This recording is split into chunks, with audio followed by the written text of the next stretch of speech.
কোনো দেশের আইন ব্যবস্থা যদি দুর্বল হয় তাহলে কিন্তু ওই দেশে অপরাধ প্রবণতাটা বেড়ে যায়। কীভাবে বাড়ে?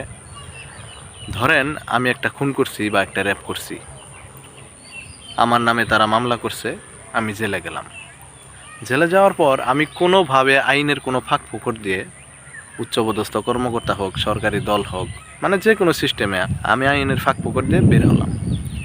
এখন আমি চিন্তা করব যে যারা আমার বিরুদ্ধে মামলা করছিল আমি তাদের ক্ষতি করব। ধরেন আমি আরেকটা খুন করলাম, আরেকটা রেপ করলাম। এখন যারা একবার আমার বিরুদ্ধে মামলা দিছিল তারা কিন্তু আর মামলা দিতে যাবে না। কিসের জন্য যাবে না? কারণ তারা বুঝবে যে মামলা করার কারণে তাদের ক্ষতি আরও বেশি হয়েছে। তখন তারা আর পুলিশের কাছে যাবে না, আইনের উপর থেকে তাদের আস্থা হারিয়ে যাবে। আমি তাদের ক্ষতি করবো আর তারা বসে থাকবে তা তো হবে না। তারাও কোনো না কোনোভাবে আমার ক্ষতি করার চেষ্টা করবে, হয়তো ভাড়াটে গুন্ডা দিয়ে, নইলে তারা নিজেরাই। ধরেন কোনোভাবে সে আমার ক্ষতি করলো, সে আমার পরিবারের কাউকে হত্যা করলো বা কাউকে র্যাপ করলো, তখন আমি কিন্তু আবার তাদের ক্ষতি করব। এভাবেই কিন্তু অপরাধ প্রবণতাটা বেড়ে যাবে, বাড়তে বাড়তে এমন একটা পর্যায়ে যাবে তখন আর এটাকে নিয়ন্ত্রণ করা যাবে না। কিসের জন্য এরকম হলো? শুধু আইন ব্যবস্থা দুর্বল থাকার কারণে, আইনের উপর মানুষের আস্থা না থাকার কারণে। নেতার কথায় আইন যদি চলে তাইলে সেই দেশের আইনের ফাঁকফোকর থাকবেই, আর আইনের ফাঁকফোকর থাকলে অপরাধ প্রবণতাটা বাড়তেই থাকবে। এই অপরাধ প্রবণতাটা বন্ধ হবে না। যেমন ধরেন শরীফুল ইসলাম হাদি, যাকে খুন করা হলো, যাকে গুলি করা হলো প্রকাশ্য দিবালোকে, যে গুলি করছে সে কিন্তু একজন অপরাধী, সে অস্ত্র মামলায় কিন্তু তার জেল হয়েছিল। এখন যদি সে আইনের ফাঁক ফোকর দিয়ে বের হতে না পারতো, তারা যদি জামিন না দিত, তাহলে কি সে হাদিকে খুন করতে পারতো? খুন করতে পারতো না। যেহেতু সে আইনের ফাঁক ফোকর দিয়ে বের হইতে পারছে, যার কারণে সে আবার সাহস করছে যে আমি আবার খুন করে আবার বের হতে পারবো। এখন ধরেন বাংলাদেশের আইন ব্যবস্থা কতটা মানে দুর্বল, আমার কাছে দুর্বল মনে হয়েছে আর কি। হাদিকে যে গুলি করলো, ঢাকা শহরে প্রকাশ্য দিবালোকে সে গুলি করছে। এখন ঢাকা শহরটা কিন্তু খুব বিশাল একটা শহর না।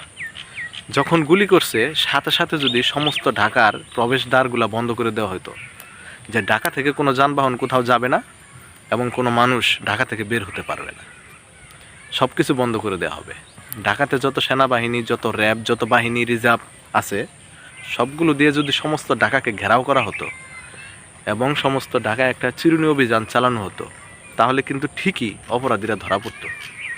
হয়তো একটু সময় লাগতো, কিন্তু তারা কিন্তু দেশ থেকে পালিয়ে যেতে পারতো না। কারণ তারা যদি ঢাকা থেকে বের হতে না পারে তাহলে তো পালানোর প্রশ্নই আসে না। তারা কিন্তু পালিয়ে যেতে পারতো না, সময় লাগুক, কিন্তু তারা ধরা পড়তো। এবং কি তারা ধরা পড়লে তাদের এই পরিণতি দেখে অন্যান্য সন্ত্রাসী যারা আছে তারা সোজা হয়ে যেত। কিন্তু এখানে আইনের গাফেলতি আছে, আমার কাছে মনে হয়েছে যে আইনের গাফেলতি আছে, সরকারের গাফেলতি আছে, আইনের প্রয়োগের গাফেলতি আছে, যার কারণে তারা প্রকাশ্য দিবালোকে হত্যা করে দেশ ছেড়ে পালাইতে পারছে। তো দেশের আইন ব্যবস্থা যদি এইভাবে চলতে থাকে তাহলে দেশের পরিস্থিতি কিন্তু দিন দিন আরও খারাপ হতে থাকবে। এমন একটা পর্যায়ে হয়তো যাবে যখন আর মানুষ আইনের প্রতি বিশ্বাস করবে না, আইনের প্রতি কোনো আস্থা থাকবে না। তখন আমার যদি কেউ ক্ষতি করে আমি তার ক্ষতি করব, আবার আমি যার ক্ষতি করব সে আমার ক্ষতি করবে। এভাবেই অপরাধ প্রবণতাটা বেড়ে যাবে, এমন একটা পর্যায়ে গিয়ে দাঁড়াবে যে দেশে গৃহযুদ্ধ শুরু হয়ে যাবে।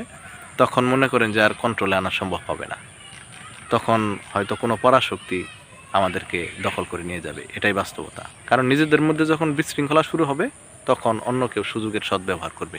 আইন ব্যবস্থা হতে হবে স্বতন্ত্র, এটা কারো নিয়ন্ত্রণাধীন থাকলে হবে না।